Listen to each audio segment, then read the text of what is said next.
Hey everyone, welcome back to another vinyl record review video. Today we'll be looking at Mayday Parade's 6th album, Sunnyland. The first thing I want to talk about obviously is the artwork. It is created by graphic designer Kevin Moore from Soft Surrogate, who's also the same guy who designed Derek Sanders' EP, My Rock and Roll Heart. As you can tell, it is very different to stuff they've done before in their past albums and EPs, mainly because it consists of the use of photos. There's a recurring theme throughout all the artwork, with these photos being taken during sunsets with a lot of strong shadows and silhouettes which take up pretty much 90% of all these images. A lot of tree imagery as well, which create this kind of dark, mysterious, ominous atmosphere. The mixture of light and dark tones throughout the imagery is reinforcing the overall theme of the album and title itself, Sunnyland, which is a reference to an abandoned hospital in Tallahassee, which is also where the band is from, which became a place of urban legends and ghost stories. The back cover has the track listing in a very clear, bold, easy to read typeface using the same colours of the one they used on the front of the album. The rest of the image is using the same sort of dark, ominous, mysterious imagery they've used on the front cover, with all these sort of trees and shadows, which, yes, is very appropriate for the type of songs they have on this record, which is very a mixture of like light and dark and sort of mature routes that they've taken, as well as the heavier stuff sprinkled in throughout, and the light stuff, which is all really well balanced in a way.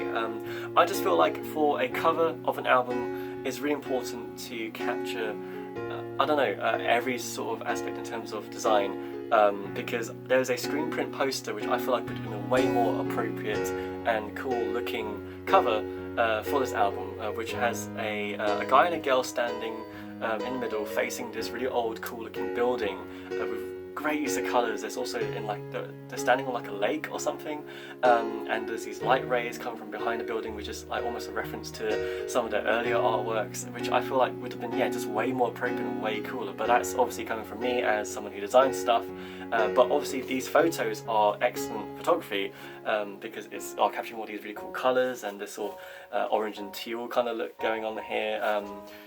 But I just feel like it could have been better. Although what I would say is that the music videos for Piece of Your Heart and Sunnyland really do capture this kind of look throughout the videos really well, but in a more brighter daytime setting. Inside the sleeve you get this single lyric sheet which also contains important information about the band and the record, as well as the use of photos. The one on the back here is actually absolutely stunning in my opinion.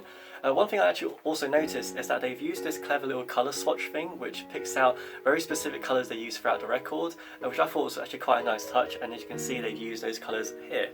This is the vinyl itself. It is a 12-inch record in black and bone swirl. There's a lot of variants for this album, and let me know what you guys think about the whole topic, because I know I have mine in terms of the fact that there's a point where you get too many and it gets a bit silly, but let me know what you think. The versions that I do know that there are of this one is that there's one that's just in the bone colour, there's a orange and white swirl, a Coke bottle clear version, as well as a picture disc. There's also a version of the picture disc with a screen printed cover, which actually is an alternative cover to the album, which is all blue, and it looks amazing.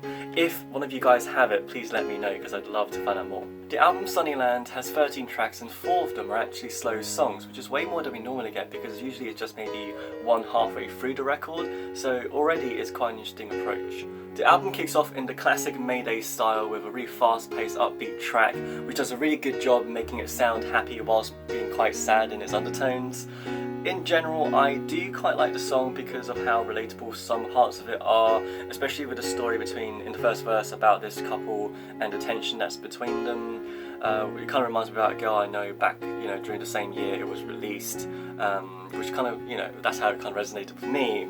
But at the same time, I kind of get how, as much as it's a fun song to listen to, it still doesn't quite hit the bar in terms of being as good as Jamie All Over, like the other opening tracks that they have in the past, such as, like One of Them Destroy the Other, Kids in Love, which are also very good, just super catchy, fun opening tracks which makes you want to listen to the record. This one does the same kind of thing, but isn't quite there, but just enough. The second song, It's Hard to Be Religious When Certain People Are Never Incinerated by Bolts of Lightning, is probably one of my favourite songs off this record and from the band as a whole, for quite a lot of different reasons. When you first listen to it, it opens up with these really powerful drums and emotionally driven vocals, as well as being very angry, and in their songwriting as well, because there's this line that says something like, yeah, everyone knows what a selfish prick you've become, which is probably one of their biggest disses they've made in their songwriting, which is kind of cool because they're a really nice band, but it's kind of nice at the same time to see that it can kind of channel that energy and then translate it into a song.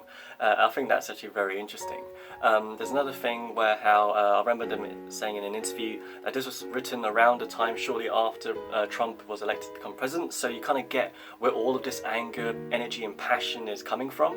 As well as the fact that it has a killer catchy chorus with the soaring vocals, which I absolutely love and think they've done incredibly well. So yeah, this is easily one of my favourite tracks. Piece of Your Heart is actually the first single off Sunnyland, and when it first came out it really caught everyone by surprise, but just how like fresh it sounded sonically and lyrically in terms of how hopeful the message was behind the song. It's a track that kicks off with, you know, this really classic style Mayday guitar riff, then the beat kicks in along with Derek's vocals, which has been done really well, that it's instantly catchy and pleasant to hear, so much so that I fell in love with it immediately. I also really like the use of the gang vocals throughout the song, as well as the really uplifting message at the end of it. The song Is Nowhere is easily my favourite song off this record by just how aggressive it is, and it kind of reminds me a lot of the aspects I loved about their previous record Black Lines, but the more alternative grunge kind of style. In this one in particular, I love how intense the pre-chorus is and just how well it seamlessly bleeds into the main chorus. Stay the Same was a song that I wasn't too keen on when I first heard it, as opposed to some other people that I know who fell in love with it instantly. You know, it took me after a few listens to really start to dig it, and it was mainly because I started noticing little aspects of it which were quite relatable, such as, you know, this concept of being like a bit of an outcast throughout life, but also the great thing about getting that liberation when you feel comfortable about who you are and the things you like and all that sort of stuff, which I, you know, really felt like it resonated with me. Another major aspect of the song that I really enjoyed was the really well executed bridge with some incredible songwriting, such as spinning so hard sometimes I want to get off this callous world as it falls apart. I thought that was just a brilliant bit of songwriting. Satellite is also another huge surprise on the album, but just how fresh it sounded in terms of how different it is in comparison to most of the other songs that they usually do. It's also not necessarily a happy or sad song, and I love how there's also these kind of dreamy elements to it. Looks Red Taste Blue is a very interesting song because it's almost like a combination of all their other albums into one. In particular, it sounds much more like things that's reminiscent of Monsters in the Closet. It's a song that, you know, I don't like as much as other people, but I do totally get why, because it is very relatable and the song kind of, you know, dwells into things that everyone kind of goes through in life. The song Sunnyland is such a beautiful way to end the album, as well as being the title track. I think it's the best ballad slow song out of the four. The other ones are quite good, but I feel like this one has the most catchy sort of melodies behind it, and also really like this concept of using Sunnyland as this idea of missing the days when, you know, you're a kid, where things are much more innocent, pure, and, you know, just carefree when you're younger, before you sort of enter adulthood, where there's all these hardships that you have to go through, all the responsibilities that you have to have when you have to really take on life, and I think it's just a nice way to sort of sum up the album. Overall, I think this is a great Mayday Parade album. It captures some of the best elements from their past records into one, as well as venturing into new territories, but honestly I think this is a great addition to their repertoire. And that does it for my review of Mayday Parade's 6th album, Sunnyland. If you guys found this video helpful, enjoyed it in some way, please feel free to show your support by liking, commenting, subscribing to my channel, and follow me on my various social media. And hopefully I'll see you guys in the next video.